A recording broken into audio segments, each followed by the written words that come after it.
Good morning and welcome to episode 1 of Smallville Chat. I'm very excited about starting to do these videos. You're probably asking, if anyone's actually watching, why bother doing a bunch of videos about a show that's not on anymore? Smallville is still one of my most favourite shows out there. I've got all 10 seasons on DVD, and anyone who follows me online will know Smallville was a big emotional crutch for me. I'm a massive Superman fan. Ever since the first Superman movie, first watching that when I was 10 years old. So Smallville was something special to me. It was a unique show, just something that I fell in love with straight away. I just loved how they did everything and loved the actors.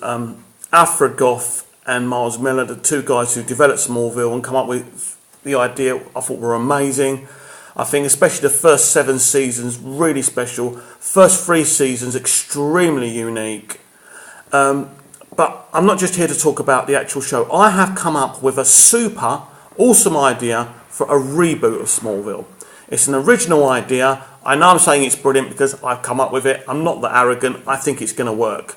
Let me tell you what it's all about. It will be called Smallville-Metropolis. Total reboot. And the premise of this is that that one July morning, there's snow around Smallville. This massive spaceship shaped as a skull crash lands in Smallville. As soon as that happens, these mysterious metal-looking walls block all the exits and entrances of the town. So everyone's trapped in Smallville. When the doors of this skull ship open, all these people in panic just run out.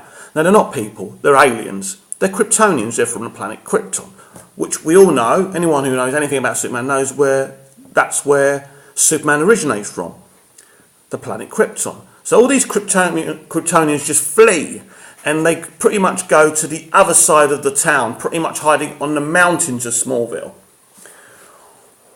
One Kryptonian is left on the ship. You've guessed it, the baby Kal-El, destined to be Superman.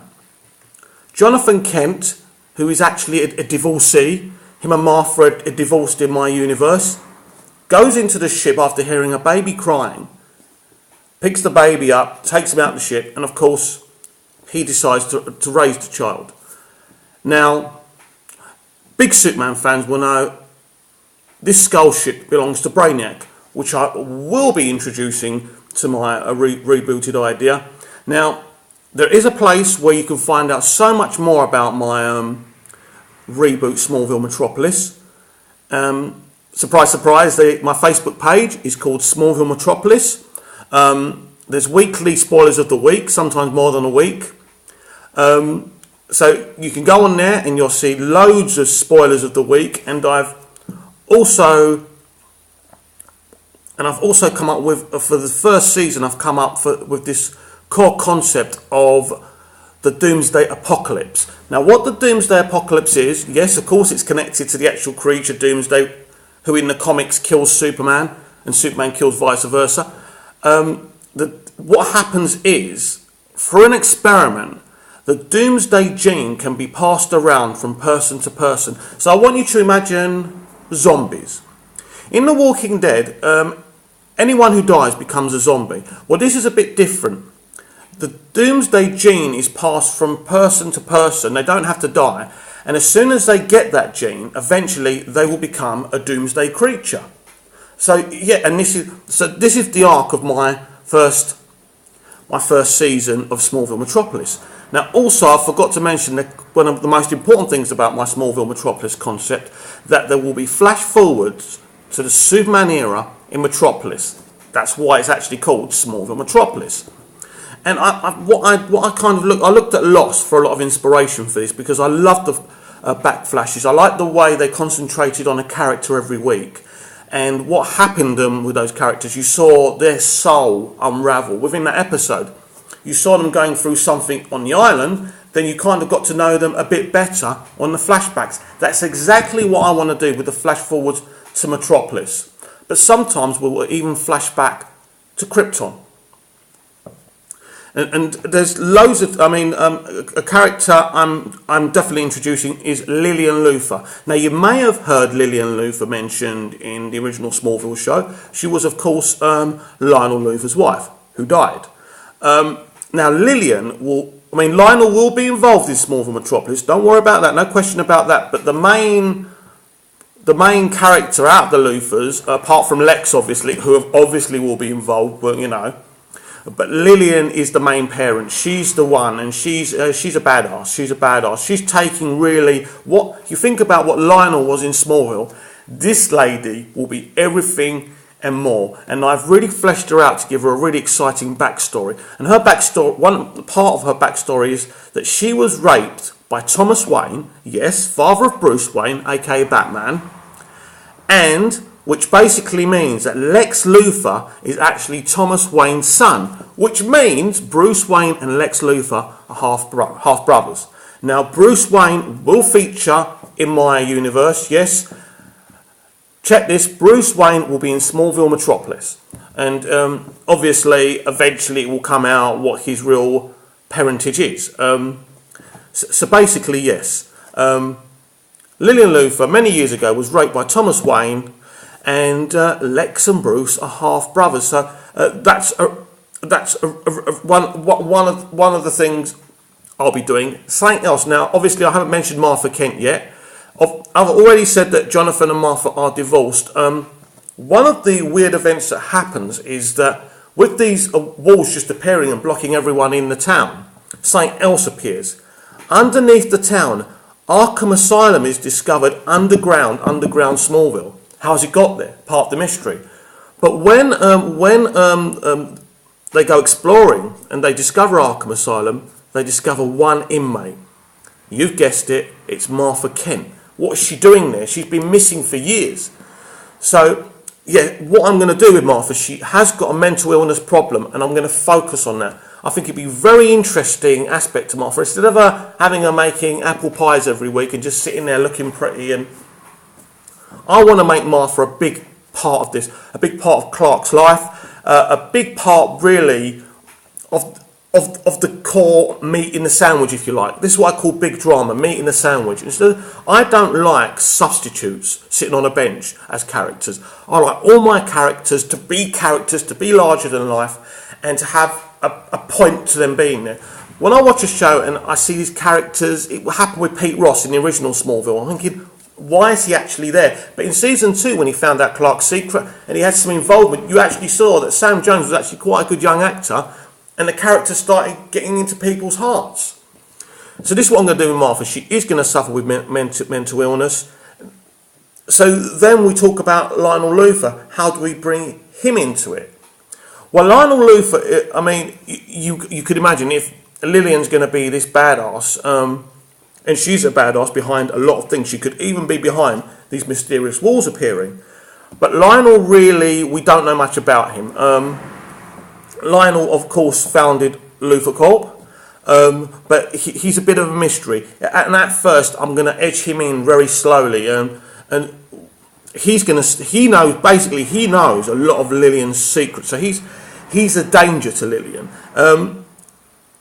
Lex and Lionel in this will have more of a close relationship, where the kind of twisted kind of dynamic that you saw between Lionel and Lex will be between Lillian and Lex. So I'm moving it from the father and the son to the mother and the son. Also, Lex could originate from Krypton. I'm not saying he does, but he might do. Also, in this universe, and a lot of people won't like it, Krypton hasn't been destroyed. It's vanished. It's moved from its orbit. It's nowhere to be seen. And in the flash forward, sometimes you'll be seeing an older Clark, aka Superman, being offered by Zod to go with him to explore and search for Krypton. Now, also, Zod will be in that skull ship with the rest of the Kryptonians, so he'll be a regular character. And Zod and Lara will also be in that ship, so they're all going to be on the other side of Smallville. And what happens is, between the time where Clark's a baby and when we see him again when he's 14, a mass civil war between humans and Kryptonians breaks out for many, many years. and it's this struggle to take control of the town because none of them can get out of the town. When Clark gets older, when Clark becomes a teenager, this is one of the things that we'll see. We'll see that he's torn between both cultures. In this civil war, what side does he take? Does he take Earth's side, the human side, or the Kryptonians? Obviously, at first, he's not going to know he's Kryptonian, but that will be something that he will discover later on. And I think that will make things pretty unique and pretty interesting. Now, I want to talk about Chloe. Loved Chloe in the early seasons. I thought in the later seasons she became a bit arrogant. And basically her ending was awful. Now Alison Mack goes on and on about she shouldn't have died at the end because she died so many times. I'm not talking about Chloe having to be killed off, but she should have got a better ending than reading a kid a comic book or walking off smugly for no particular reason. So in this universe, in the Smallville-Metropolis universe, Chloe is actually Lois. How am I going to do this? Right. When Lois and General Sam Lane, many years ago, had to run away from Lois's mother because she was involved with Checkmate. And Checkmate wanted General Sam Lane killed. So when she was a baby, General Sam Lane brought Lois to Smallville. But they changed their names. Sam Lane changed his name to Gabriel Sullivan, aka Gabe Sullivan, remember him from Smallville. And of course he changed Lois's name to Chloe Sullivan. They're under the Witness Protection Program. They've been hiding in Smallville for pretty much all of Lois's life. Nobody knows that Chloe is Lois. And this is, of course, then we can develop this iconic relationship between Clark and Lois. And what I'm going to enjoy doing, writing, is the fact that Chloe, aka Lois, is hiding a secret from Clark, and Clark's hiding a secret from her. So that sometimes will be very dramatic, very dark, but also sometimes it will be quite kind of funny. And so you've got a mixture of things. So that's my idea. That's my idea for Smallville-Metropolis. Flash forwards to the future in Metropolis. The skull ship crashing, the mysterious metal walls blocking everyone in Smallville, and the big arc for season 1 would be this doomsday apocalypse, which basically is going to turn everyone into doomsday creatures. And then in the flash forwards, what you see is an apocalyptic, I can't even say it, yeah, you know what I mean anyway, this kind of Earth that's got is in the middle of this doomsday apocalypse war, and Superman is in the heart of that. There is a resistance. There are still people who haven't been infected with the doomsday apocalypse gene, and there's a war in the future. So that's really my season 1 arc, is the doomsday apocalypse. I think when I come out with this idea, and I don't even, because I don't read comics, I don't even know if it's been done before. But so basically, these doomsday creatures are like zombies, but obviously they're more dangerous. They're deadly. They're deadly. And just imagine having millions and thousands of these creatures all in Earth. You know, it'll be a frightening experience. So that's why I've done that. And at the end of season 1, my cliffhanger will be Clark will discover that the walls are actually a portal to other dimensions and other versions of Earth, like in the comics, Earth 1, Earth 2, Earth 3, Earth 4, whatever. That's how you can get in them. But no ordinary human being can walk through the portals. Only a Kryptonian. So at the end of the season, Clark will go through the portal, and then of course we don't know what's going to happen until season 2. So that's my idea.